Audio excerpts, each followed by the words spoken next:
Birləşmiş Ştatların Rusiya ritorikasını geniş müzakirə edəcək. Ondan öncə isə ABŞ və Venezuela arasındakı artan gərginlikdən xəbər verək.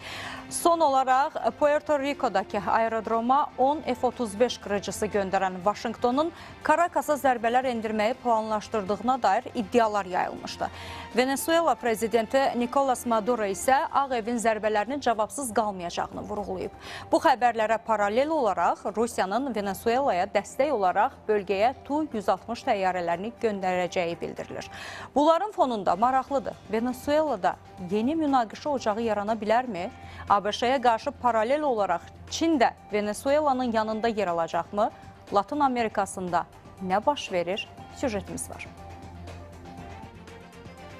Birləşmiş Ştatlar lideri Donald Trump Venezuela prezidenti Nicolas Maduro'nun gücünü zəiflətmək məqsədi ilə bu ölkənin ərazisinə zərbələr endirməyi düşünür. CNN nəşrinin verdiyi məlumata görə prezident Donald Trump Venezuelada fəaliyyət göstərən narkotik kartellərinə qarşı hərbi zərbələr endirmək üçün müxtəlif variantları nəzərdən keçirir. Burada Nicolas Maduro'nu zəiflətmək üçün daha geniş strategiyanın bir hissəsi kimi ölkə daxilindəki hədəfləri vurmaq imkanı da müzakirə masasındadır. CNN-in mənbələri hələlik yekun qərarın verilmədiyini qeyd ediblər. Vaşinqtonun atdığı addımlara cavab olaraq Maduro da Kolumbiya ilə sülh zonasına, Karib dənizi sahillərinə və Nueva Esparta, Sucre və Delta Amacuro əyalətlərinin Atlantik sahillərinə qoşun yerləşdirib. Prezidentin sözlərinə görə səfərbərliyin əsas məqsədi milli suverenliyi, ölkənin təhlükəsizliyini və sülh uğrunda mübarizəni qorumaqdır. Venezuela ətrafında yaşanan son gərginlik fonunda Rusiya mediası Moskvanın bu ölkəyə Tu-160 strateji bombardmançılarını göndərəcəyini iddia edib.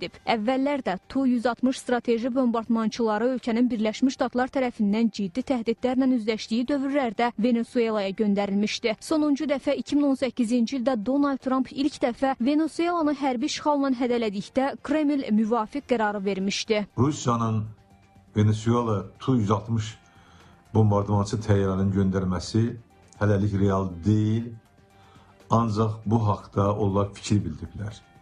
Hesab edirəm ki, bugün Rusiya-Ukrayna müharibə apardığı bir dövrdə Venezuelaya ciddi dəstək göstərə bilməz.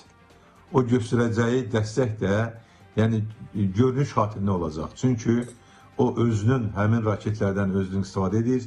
Eyni zamanda belə raketlərindən də versə bir neçəsini verə bilər.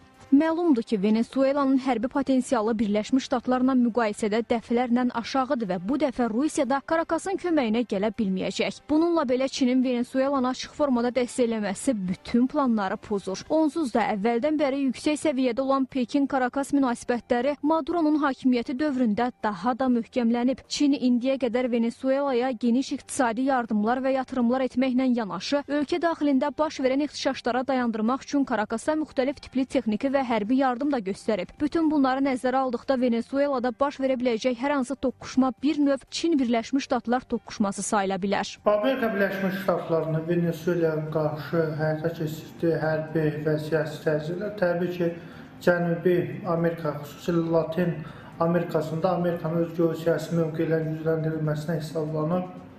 Venezuela Rusiya və Çinlə strateji müttəfiqdir. Təbii ki, Venezuela Çinə kifayət qədər neft ixrac edilir və göründüyü kimi Amerika Birləşmiş Ştatları məhz Venezuelanı Çin və Rusiyadan qopartmaq üçün oradakı hakimiyyət dəyişmək üçün müəyyən əməliyyatlar aparmaq planına malikdir. Venezuela Çinin bölgədəki strateji tərəfdaşıdır. Pekin Karakasa son illər böyük maliyyə və texniki avadanlıq yardımları eləyib. Çinin indiki məqamda Venezuelaya hansı formada dəstək verəcəyi bəlli deyil. Amma bilinən bir həqiqət var ki, ABŞ-nin Tayvan üzərindən siyasi təzyiqləri fonunda Çin də Vaşinqtona Karakas üzərindən təzyiqlər göstərə bilər. Birləşmiş Ştatların Venezuelaya nə zaman hücum edəcəyi bəlli deyil, amma bu baş tutarsa Vaşinqtonun 2-ci Vyetnam ssenarisi ilə qarşılaşacağı iddia olunur.